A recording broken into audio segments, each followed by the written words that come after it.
Pertama-tama mereka datang untuk kaum sosialis. Dan aku tidak bersuara karena aku bukan sosialis. Lalu mereka datang untuk anggota serikat buruh. Dan aku tidak bersuara karena aku bukan anggota serikat buruh. Lalu mereka datang untuk orang Yahudi, dan aku tidak bersuara karena aku bukan orang Yahudi. Lalu mereka datang untukku, dan tidak ada lagi yang tersisa untuk bersuara bagiku. Kutipan yang kuat ya dari Pastor Martin Niemöller ini. Langsung kena ke inti pembahasan mendalam kita hari ini. Kenapa sih kita seringnya diam? Betul. Kenapa kita nggak bertindak pas lihat ada yang salah, atau ya orang lain menderita gitu? Pertanyaan mendasar banget. Iya kan? Nah, hari ini kita mau coba kupas nih, sains di balik kepatuhan atau compliance. Compliance ya, itu istilah untuk Kecenderungan kita buat nurutin perintah atau norma sosial. Kadang ya bahkan pas itu sebenarnya tabrakan sama nilai-nilai pribadi kita sendiri. Oke, sumber kita. Sumber utamanya bab 8 dari buku Dr. Julia Shaw. Judulnya pas banget. And I Said Nothing, The Science of Compliance. Dan aku tidak mengatakan apa-apa. Wah, nyambung banget sama kutipan Niemöller tadi ya. Banget. Bab ini khusus bahas isu ini lewat contoh-contoh kayak Jerman era Nazi, terus ada fenomena rape culture, sama terorisme juga. Oke, jadi misi pembahasan kita kali ini apa nih? Biar jelas buat kita dan pendengar. Kita mau coba pahami gitu, mekanisme psikologis apa aja sih yang bikin orang biasa, ya kayak kita-kita ini, bisa sampai nurutin perintah bahaya, atau malah diam aja nggak nolong orang lain. Dan yang paling penting, gimana pemahaman ini bisa relevan ya buat pilihan-pilihan Anda para pendengar di kehidupan sehari-hari. Oke, kita mulai dari Niemöller dulu deh. Sip. Kisahnya Moller sendiri tuh menarik loh. Dia awalnya nasionalis konservatif, malah sempat dukung beberapa kebijakan awal Hitler. Oh iya, baru tahu saya. Iya, tapi terus dia jadi salah satu penentang keras rezim Nazi dari kalangan gereja. Akhirnya ditangkap, dipenjara bertahun-tahun di kamp konsentrasi. Sachsenhausen dan Dachau ya kalau tidak salah. Betul. Kutipannya itu ya semacam refleksi pahit gitu ya, soal bahayanya nganggap masalah sosial itu urusan orang lain. Jadi diam itu nggak netral lagi ya? Justru itu bisa berarti keterlibatan, complicity istilahnya. Ini langsung bikin kita mikir ya. Pertanyaan yang agak nggak nyaman mungkin, kenapa kita sering gagal bertindak? Kalau jujur nih sama diri sendiri, yakin nggak kita bakal ngelawan sistem yang nindas kalau itu kejadian di sekitar kita? Nah, itu dia. Gampang ngomongnya tapi. Prakteknya belum tentu ya. Memang. Ada kutipan menarik nih, dari sekretaris pribadinya Goebbels, Menteri Propaganda Nazi. Setelah perang, dia bilang, orang-orang sekarang yang bilang bakal ngelawan Nazi, percaya deh, kebanyakan dari mereka nggak akan ngelakuin itu. Wah, sinis banget kedengerannya. Sinis, tapi sayangnya agak didukung sama temuan psikologi sosial. Terutama lewat eksperimennya Stanley Milgram yang terkenal itu. Milgram, itu yang nguji kepatuhan orang sama otoritas kan? Yang pakai strum-struman itu? Iya, yang itu. Motivasi Milgram kan memang pengen paham gimana Holocaust bisa terjadi. Terus, gimana orang kayak Adolf Eichmann bisa ngeles dengan bilang, saya cuma jalanin perintah. Bisa diingatin sedikit inti eksperimennya gimana? Oke, jadi Milgram rekrut partisipan biasa, katanya buat studi soal memori. Partisipan jadi guru, tugasnya ngasih kejutan listrik ke murid, ini aktor ya, tiap si murid salah jawab. Voltasenya naik terus. Terus ada peneliti yang nyuruh lanjut terus gitu? Betul. Ada figur otoritas, pakai jas lab, yang terus bilang, lanjutkan. Eksperimen menuntut Anda melanjutkan. Meskipun si murid udah teriak kesakitan, ngeluh sakit jantung, sampai akhirnya diam nggak bersuara. Hasilnya? Ngeri nggak sih? Hasilnya, ya itu, mengejutkan. Mayoritas partisipan, sekitar 65% di studi aslinya, itu patuh sampai ngasih level kejutan paling tinggi yang ditandai bahaya banget. 65%? Itu banyak banget loh. Padahal mereka orang biasa kan? Tepat. Itu poinnya Milgram. Kepatuhan sama otoritas itu bisa ngalahin penilaian moral pribadi.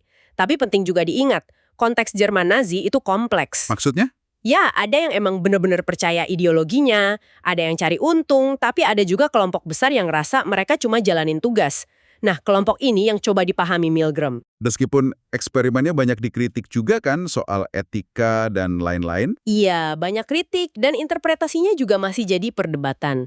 Tapi inti temuannya soal kuatnya pengaruh figur otoritas itu udah banyak direplikasi dan studi serupa di era modern juga nunjukin hasil yang mirip-mirip lah. Jadi intinya ya itu figur otoritas punya kuasa besar bikin orang biasa nurut. Kekuatan norma sama otoritas ini kayaknya nggak cuma di situasi ekstrim perang atau lab ya. Mekanisme yang mirip, kayak normalisasi sesuatu yang bahaya, jangan-jangan ada juga di isu sehari-hari. Misalnya soal rape culture itu. Anda benar sekali. Konsep rape culture itu kan nunjuk ke lingkungan sosial, di mana kekerasan seksual jadi kayak dianggap normal, atau nggak terhindarkan, atau dimaafin gitu aja. Dan salah satu pilarnya itu mitos perkosaan ya, rape myth. Betul, Sarah McMahon dan Lawrence Farmer itu mengidentifikasi beberapa kategori utama mitos ini. Pertama, korban mengundang atau asked for it, gara-gara pakaiannya lah atau apalah. Terus? Kedua, pelaku nggak sengaja atau didn't mean to, mungkin karena mabuk atau salah paham katanya. Ketiga, kejadiannya bukan perkosaan beneran atau wasn't really rape, mungkin kalau nggak ada kekerasan fisik yang parah. Yang terakhir? Keempat, korban bohong atau victim lied. Mungkin buat balas dendam atau cari perhatian. Ujung-ujungnya semua mitos ini nyalain korban ya, dan bikin pelaku kayak nggak salah-salah amat. Persis. Dan yang ngeri, mitos ini bisa nyerap ke budaya populer kita loh. Ada studi menarik dari Harvard DKK di Inggris. Studi tentang apa tuh? Mereka ngasih kutipan soal perempuan dan seksualitas, sebagian dari majalah pria populer, sebagian lagi dari wawancara sama terpidana perkosaan. Partisipan disuruh nebak sumbernya. Hasilnya gimana? Pasti ketahuan dong bedanya. Nah, justru itu, susah banget bedainnya. Malah kadang kutipan dari majalah dinilai lebih merendahkan perempuan dibanding kutipan dari pelaku perkosaan itu sendiri. Serius? Wah, itu cukup mengganggu ya. Iya kan? Ini nunjukin betapa bahayanya kalau media, mungkin tanpa sadar ya, ikut menormalisasi pandangan seksis dan mitos-mitos tadi. Jadi gampang banget kita terpapar dan mungkin tanpa sadar ikut percaya ya. Bisa jadi. Ini ada kaitannya juga sama fenomena psikologis lain, keyakinan dunia yang adil atau just world belief. Maksudnya gimana tuh? Secara naluriah, kita tuh pengen percaya dunia ini adil. Hal buruk cuma nimpa orang yang pantas dapat. Nah, kalau soal kekerasan seksual, keyakinan ini bisa bikin kita nyalahin korban. Oh, biar kita merasa aman gitu ya. Kayak, dia kan salah sendiri mabok. Atau pakaiannya gitu sih. Seolah kalau kita baik-baik saja, nggak bakal kena. Kurang lebih gitu. Padahal kan statistik nunjukin nggak kayak gitu. Walaupun data akurat susah didapat ya, karena banyak kasus nggak lapor. Itu yang disebut dark figure. Angka gelap ya. Tapi studi yang ada aja udah lumayan bikin miris kan? Betul. Kayak studi Moelenhardt DKK di kampus-kampus AS, nemuin sekitar 1 dari 5 mahasiswi ngaku pernah ngalamin serangan seksual pas kuliah. Tentu ini ada batasannya ya, tapi intinya kekerasan seksual bisa kena siapa aja. Lansia juga, menurut studi Yon DKK, sering terabaikan kelompok ini. Dan ironisnya, mitos ini bisa terus ada bahkan diucapkan figur otoritas. Seingat kasus Hakim Lindsay Kushner di Inggris. Iya kasus itu. Komentarnya yang soal gadis-gadis berhak mabuk, tapi harus sadar pelaku perkosaan tertarik sama yang rentan karena mabuk. Nah, itu dia. Banyak dikritik kan waktu itu?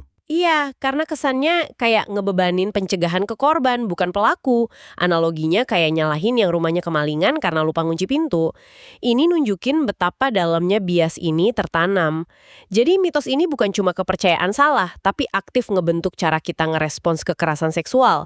Seringnya yaitu nyalahin korban dan milih diam. Sikap diam atau nggak bertindak ini jadi inti juga di fenomena psikologis lain, bystander effect atau efek pengamat. Gimana ini nyambungnya? Apalagi ke konteks kayak terorisme yang juga disebut di bab buku itu. Kaitannya sama terorisme bisa dilihat dari cara kita konsumsi info.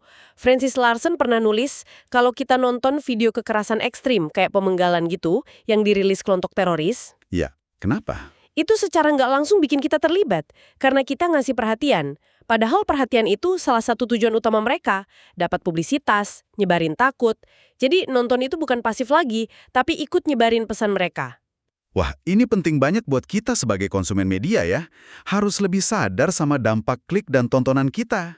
Tapi balik ke definisi bystander effect itu sendiri deh. Efek pengamat itu simpelnya fenomena di mana kemungkinan seseorang nolong korban dalam situasi darurat malah jadi berkurang kalau ada orang lain di sekitar. Loh kok aneh? Harusnya makin banyak orang makin aman dong. Justru itu paradoksnya. Eksperimen klasiknya Latane dan Darley di akhir 60-an itu jelas banget nunjukin ini. Ada di saluran intercom itu. Hasilnya konsisten. Makin banyak orang lain yang dirasa ada, makin kecil kemungkinan partisipan keluar ruangan buat cari bantuan. Jadi justru kehadiran orang lain bikin kita jadi nggak nolong. Kenapa bisa gitu ya? Nah, Latane dan Darley bilang ada beberapa langkah mental sebelum kita nolong. 1, sadar ada yang nggak beres. 2, yakin itu darurat. 3, merasa tanggung jawab pribadi. 4, merasa bisa bantu. 5, akhirnya mutusin buat bantu. Kehadiran orang lain bisa ganggu proses ini. Ganggunya gimana? Lewat mekanisme apa? Ada 3 yang utama. Pertama, difusi tanggung jawab. Mikirnya, pasti ada orang lain yang nolong. Atau ngapain harus gue? Tanggung jawabnya jadi kayak dibagi-bagi. Oke, itu yang pertama. Terus? Kedua, ketakutan dievaluasi. Kita takut kelihatan bodoh atau panik berlebihan atau salah nilai situasi di depan orang lain kalau kita bertindak duluan. Takut dihakimi ya? Yang ketiga? Ketiga, ketidaktahuan pluralistik. Kita lihat orang lain pada diem aja nggak reaksi, terus kita mikir, oh mungkin emang nggak darurat kali ya, buktinya yang lain santai aja. Padahal orang lain mungkin mikir hal yang sama sambil liatin kita. Jadi saling tunggu-tungguan gitu ya? Ironis banget. Makanya kadang ada kejadian di tempat rame tapi lama nggak ada yang nolong. Bisa jadi itu salah satu penjelasannya. Tapi efek ini nggak mutlak juga sih. Oh ya? Ada pengecualiannya? Ada. Meta-analisis besar oleh Peter Fisher DKK nunjukin efek ini bisa berkurang atau malah kebalik.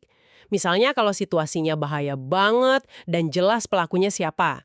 Atau kalau para pengamat saling kenal. Atau kalau ada risiko fisik buat nolong. Itu bisa memicu respons beda. Oke, menarik. Tadi nyinggung soal pelaku terorisme. Buku ini juga bahas pemahaman terorisme yang lebih dari sekedar cap, jahat, atau sakit jiwa kan? Betul. Pandangan umum kan sering nyederhanain teroris itu monster atau orang gila. Tapi riset psikologi kebanyakan nggak nemu tuh profil kepribadian teroris yang khas. Tingkat gangguan jiwanya juga nggak signifikan beda sama populasi umum. Kenapa penting untuk nggak nyederhanain gitu? Ya, kalau kita cuma anggap mereka jahat murni, kita jadi susah paham akar masalahnya. Proses radikalisasinya gimana? Jadi susah juga nyari solusi efektifnya. Terus, gimana model pemahaman yang lebih baik? Ada model piramida dari Macaulay dan Moskalenko yang cukup membantu. Mereka bedain piramida opini sama piramida aksi. Piramida opini itu gimana? Dasarnya lebar, banyak orang mungkin simpati sama suatu isu. Makin ke atas, makin kecil. Sampai ke orang yang membenarkan kekerasan buat isu itu. Kalau piramida aksi? Dasarnya juga lebar, orang yang pasif atau diam aja, inert. Makin ke atas ada aktivis, aksi legal, radikal, aksi ilegal, belum tentu kekerasan. Sampai puncak piramida yang kecil banget. Teroris, kekerasan ilegal ke sipil. Oh, jadi intinya, yang beneran sampai puncak piramida aksi itu sedikit banget ya jumlahnya? Tepat sekali. Dan pindah antar level itu proses kompleks, banyak faktor psikologi sosialnya. Bukan cuma karena orangnya jahat dari lahir. Makanya, terorisme itu lebih pas dilihat sebagai perilaku ekstrim, bukan ciri kepribadian. Jadi fokusnya harus ke pencegahan perilaku ya, bukan cuma profiling. Iya, upaya pencegahan harusnya fokus ke intervensi proses perilaku radikalisasi. Profiling berdasarkan stereotip itu sering nggak efektif, kayak yang dikritik peneliti Lum dan Silke. Fokus ke perilaku dan proses, ini jadi ingat eksperimen penjara Stanford, SPE. Studi klasik lain yang nunjukin kuatnya situasi mempengaruhi perilaku. Nah iya, SPE itu contoh dramatis kekuatan situasi. Zimbardo kan bikin penjara tiruan di kampus Stanford. Mahasiswa sehat secara acak jadi penjaga atau tahanan. Dikasih seragam, peran. Rencananya 2 minggu. Tapi kan nggak nyampe 2 minggu ya, dihentikan lebih awal. Betul, cuma 6 hari. Situasinya cepat banget memburuk. Penjaga jadi otoriter, kasar, bahkan sadis. Tahanan jadi pasif, depresi, stres berat. Ada yang harus dikeluarin duluan karena nggak kuat mentalnya. Gila ya. Terus penjelasan Zimbardo, kenapa orang baik bisa jadi gitu? Zimbardo nunjuk beberapa proses. Pertama, deindividuasi. Orang jadi lupa diri, hilang rasa tanggung jawab pribadi kalau udah jadi bagian anonim dari kelompok. Seragam, peran, itu memicu. Mirip kayak tadi ya, soal kelompok. Iya. Terus ada difusi tanggung jawab pribadi juga. Penjaga ngerasa bertindak sebagai kelompok. Zimbardo lalu bikin daftar 7 proses sosial yang melicinkan jalan menuju kejahatan.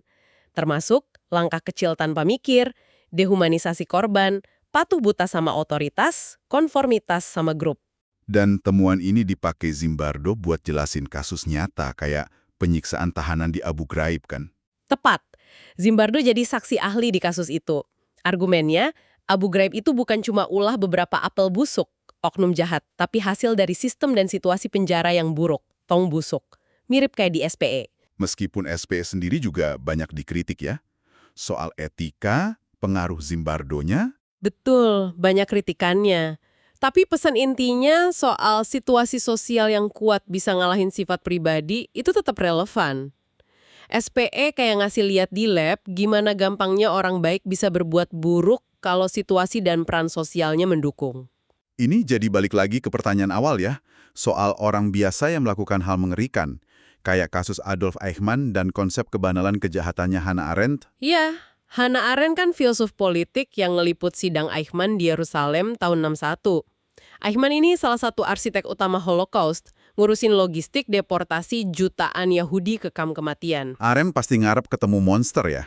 Justru itu, yang dia temuin malah mengejutkan.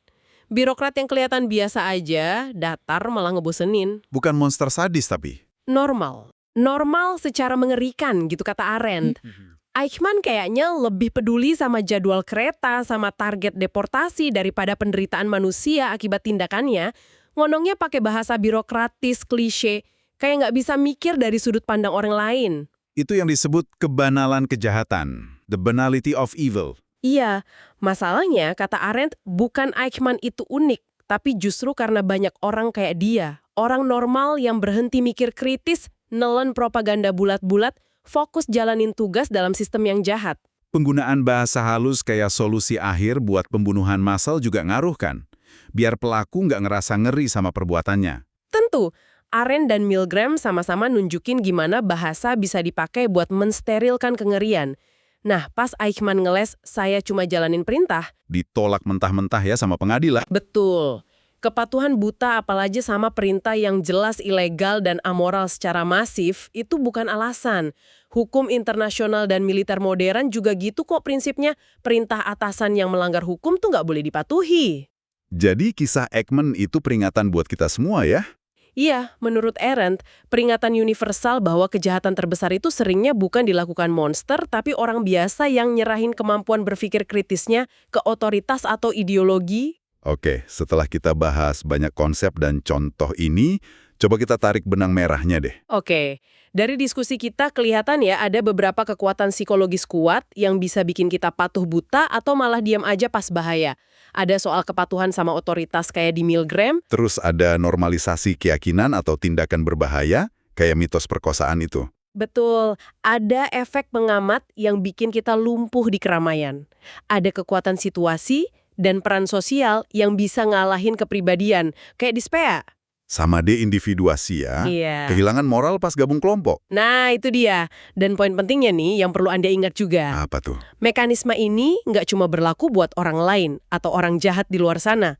Ini bagian dari kecenderungan kita semua sebagai manusia. Jadi kita semua rentan gitu ya, sama pengaruh otoritas, tekanan kelompok, bias-bias pikiran. Apalagi dalam situasi atau sistem tertentu. Tepat. Balik lagi ke pesannya Niemöller di awal. Diam dan nggak bertindak, itu ada konsekuensinya.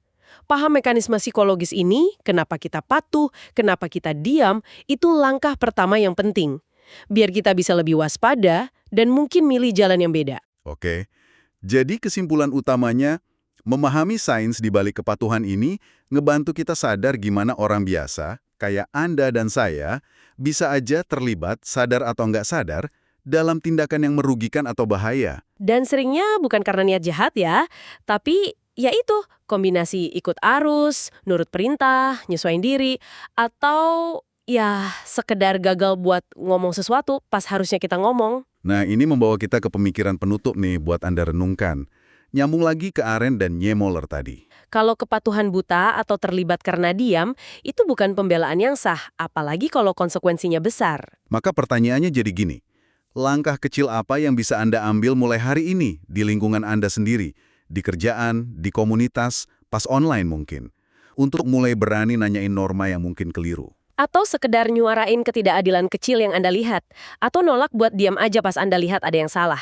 Gimana kesadaran soal kecenderungan psikologis ini ngubah pandangan Anda tentang tanggung jawab pribadi Anda? Nah, itu pertanyaan buat direnungkan ya.